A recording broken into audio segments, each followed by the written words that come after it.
Avoid narrowing the semantic range prematurely. Avoid narrowing the semantic range, that is, the range of meaning of a word prematurely, into some technical language. For example, baptism in the Spirit. What does it mean? The expression shows up only 5 times in the New Testament. 6, really. It shows up once in each of the Gospels, once in Acts 1, and once in 1 Corinthians chapter 12. That's it. What does it mean?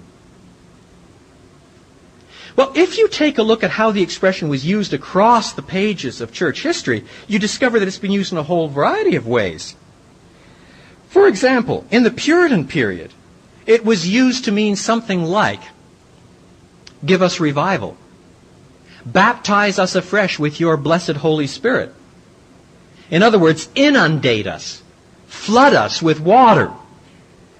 But now it's flood us with your Spirit. Baptize us afresh.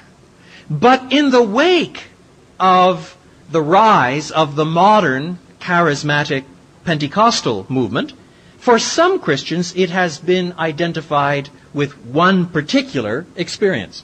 That's breaking down again today. The question is this: do we have the right to narrow the semantic range, the range of meaning of a biblical expression, to one particular thing that it has been associated with in our tradition, without checking to see how the expression is used in the biblical context? In 5 of the 6 passages, one in Matthew, one in Mark, one in Luke, one in John, one in Acts, it's tied to the prophecy of John the Baptist. After me will come one who will baptize you in Holy Spirit.